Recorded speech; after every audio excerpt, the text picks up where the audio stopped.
You check your phone under the table, one more time, just to see if anyone replied. Nobody did. And for a second, something in your chest tightens that has nothing to do with the message itself. That tightness is old, older than phones, older than language, older than fire. For 99% of human history, that same feeling could get you killed. Not the lion outside the cave, not the winter, not the venomous snake in the grass.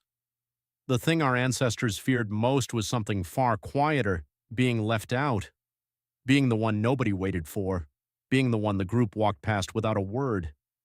Anthropologist Richard Lee spent years living with the Jew/hoansi San people of the Kalahari Desert in the 1960s.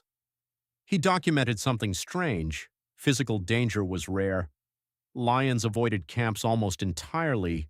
Food was often shared even in scarcity, split evenly among dozens of mouths, but social exclusion was treated as a near-death sentence.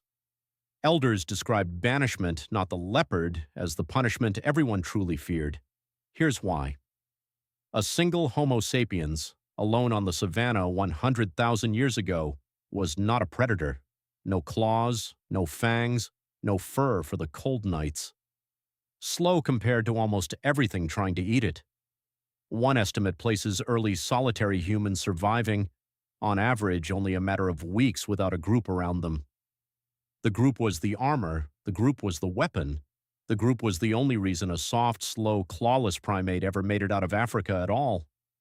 Now some of you are thinking, sure, but that was pure survival.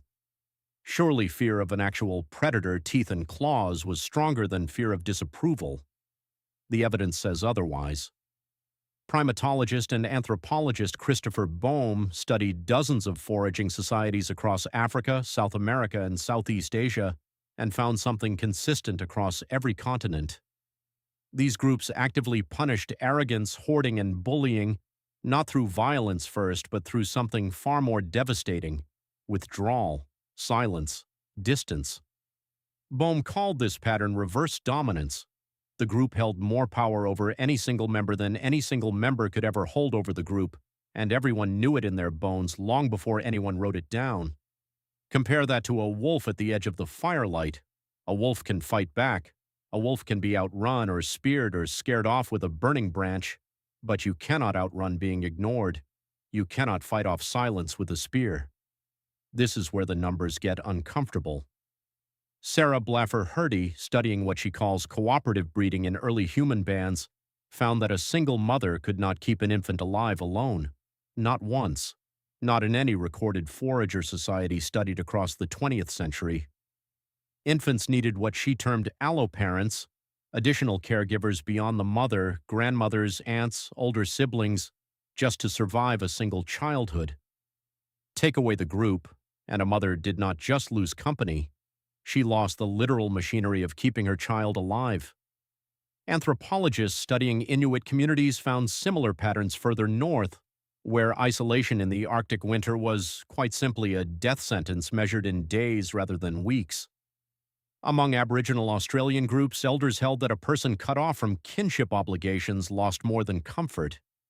They lost their claim to water, to land, to food, shared under strict reciprocal rules built over tens of thousands of years. So the brain adapted to this pressure. Robin Dunbar's research into what's known as the social brain hypothesis found that primate brain size correlates directly with group size, not hunting skill, not tool use, not raw physical strength. The human neocortex grew larger specifically to track relationships, obligations, debts, and reputations across a group of roughly 150 people, a number now known simply as Dunbar's number. Predators shaped our muscles over millions of years. The group shaped our minds. And the fear did not fade when the Ice Age ended. Here's the part that stops most people. In modern experiments, psychologist Kipling Williams built a simple game called Cyberball, where a participant tosses a virtual ball back and forth with two other players online. At some point, the other two simply stop passing to them. No insult, no confrontation, just quiet exclusion. Brain scans taken during this exact moment show activation in the anterior cingulate cortex, the same region that lights up during physical pain. Being left out does not just feel like pain, metaphorically. To your brain, in that instant, it is pain. Now picture that exact mechanism forged over 100,000 years around fires and inside caves, still running quietly inside you at your desk, on your phone, in a meeting where nobody quite makes eye contact with your idea. Archaeological sites like Blombos Cave in South Africa, dated to roughly 100,000 years ago, show something telling. Ochre engravings deliberately etched, shared shelters built for many, not one. Evidence of communal, intentional living, not scattered, desperate survival. These were not people simply hiding from lions in the dark. These were people building belonging on purpose because belonging was the actual technology that kept them alive. Through winters no single body could survive alone. Here's the comparison worth sitting with. A predator could kill one person once in a single violent moment.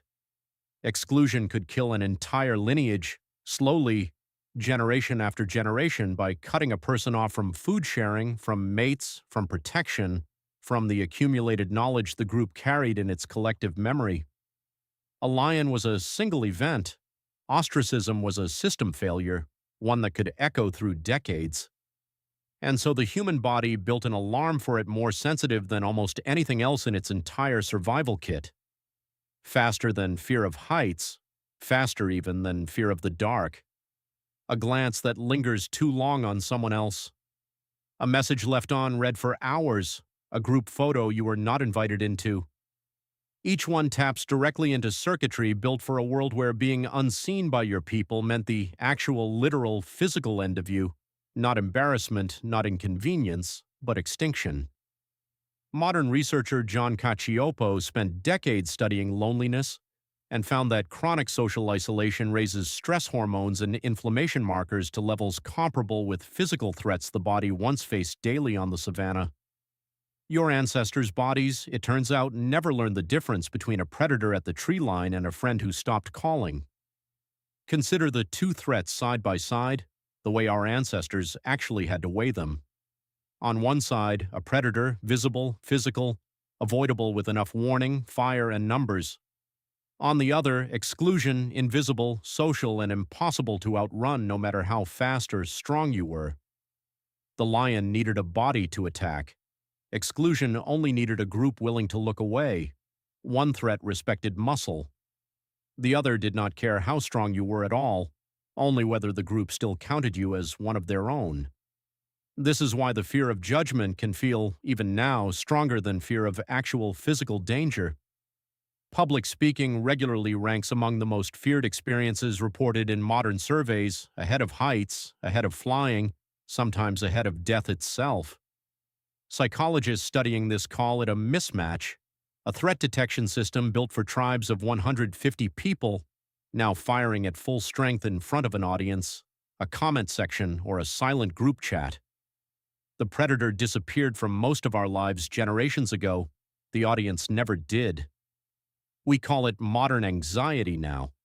Our ancestors would have simply called it a warning worth listening to, one that had kept every single one of their ancestors alive long enough to become yours. So the next time that tightness rises in your chest over something as small as a message with no reply, understand what it actually is. It is not weakness. It is not oversensitivity dressed up as a feeling.